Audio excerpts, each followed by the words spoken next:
Part of the rubric asks you to look at absolute and relative cell references.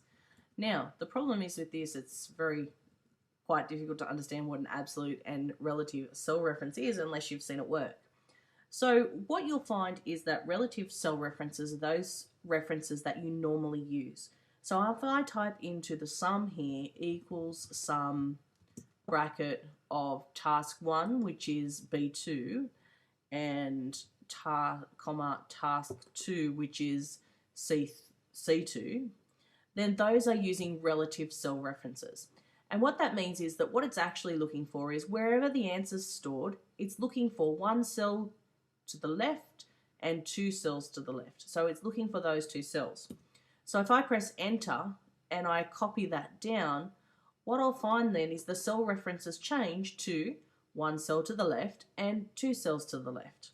So those are relative to where the answer is actually stored.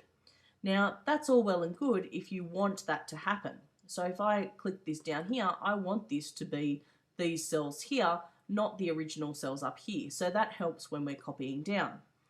The problem is if we start to do something like a rank formula.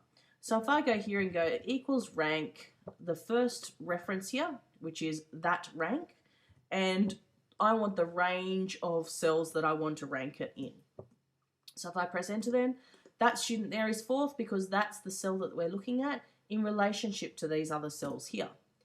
Now if I drag that down, what I find then is that I'm looking at this cell and I'm looking at in relationship to D3 to D6, which is what I don't want. I actually want this range here to still be the same range. So I want the formula to copy down this reference and change this so that this is relative to where the answer is stored. But I want this reference here, which is what I'm relating that rank to always stay the same. So I want D3 to change to E3, to change to, D4 to D5 to D6 and so on down the line. But I always want this reference to stay the same. Now the way that we do that is by using absolute references. So I make a cell reference absolute by putting a $ next to the D and next to the 2, so next to the column and next to the row. What that means is that the absolute value of D2 and the absolute value of D5. So when I copy that down now, if I copy it all the way down and I double click on this, I can see that my cell D5 has changed, but the cell reference that shows the range that I want to rank against, D2 to D5, is still exactly the same.